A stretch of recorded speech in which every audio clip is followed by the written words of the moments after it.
যে স্বাধীনতা দিবসের দিনে একটাই প্রশ্ন করতে হয় যে নেতাজিকে নিয়ে যে বিতর্ক চলছে, হ্যাঁ, তারপরেও এই আচ্ছা, প্রথম কথা হচ্ছে এই বিতর্কটা এলো কোথায়?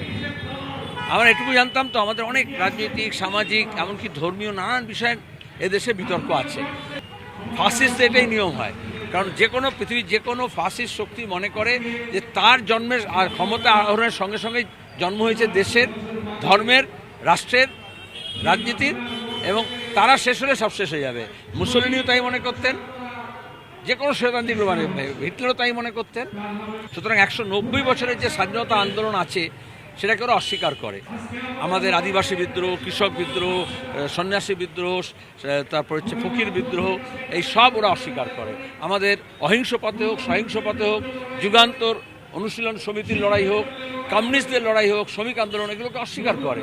ওরা বলে আন্দোলনজীবী, কারণ ওরা আন্দোলন চায় না। ওরা আজাদি শব্দ বলে আপত্তি করে, কারণ আজাদি মানেই হচ্ছে স্বাধীনতা, মুক্তি, স্পিরিট অফ ফ্রিডম। ব্যক্তি স্বাধীনতা হোক বা দেশের স্বাধীনতা হোক, প্রেসের স্বাধীনতা হোক বা বাক স্বাধীনতা হোক, এটা ওরা বিরুদ্ধে, যে কোনো স্বৈরতান্ত্রিক শক্তি। তাহলে এখন দাঁড়িয়ে নেতাজি সুভাষচন্দ্র বসুকে নিয়ে বিতর্ক হবে, এটা কেউ ভাবতে পারেনি। গান্ধী নিয়ে বিতর্ক ছিল, নেহরু নিয়েও বিতর্ক ছিল, কারণ স্বাধীনতা পরবর্তী সময় নির্দিষ্ট রাজনৈতিক ভোটের রাজনীতির লড়াইয়ে একে অপরের চাপানোতর চলে।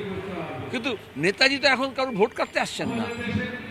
নেতাজি আজাদ হিন্দ কেন বলেছিলেন? ওটা আজাদ বা আজাদি শব্দ সাভারকার লিখে দিয়েছিল মুচলেখা, যে রত্নাগিরি জেলার বাইরে যাব না, আর মুক্তি, স্বাধীনতা বা আজাদি এই শব্দ উচ্চারণ করব না।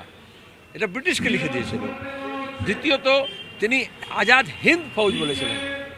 তিনি ভারতীয় তোমার স্বতন্ত্র সেনা এরকম কিছু নাম দেননি, হিন্দু সেনা নাম দেননি। কারণ আরএসএস যে ধর্মীয় পরিচয় দিয়ে করছে, নেতাজি জয় হিন্দের স্লোগান দিয়েছিলেন, যেখানে কোনো ধর্মীয় আবরণ থাকবে না। যখন মুসলমানরা নারে তাকবীর আল্লাহু আকবার করছে, যখন হিন্দুরা হর মহাদেব করছে, তখন উনি বলেছিলেন আবিদ হাসান সাফরানিকে যে একটা ধর্মনিরপেক্ষ স্লোগান দাও, যেটার ভাষা নিরপেক্ষ হবে। তাহলে তামিলও বলতে হবে, গুজরাটিও বলতে হবে, বাঙালিও বলতে হবে জয় হিন্দ।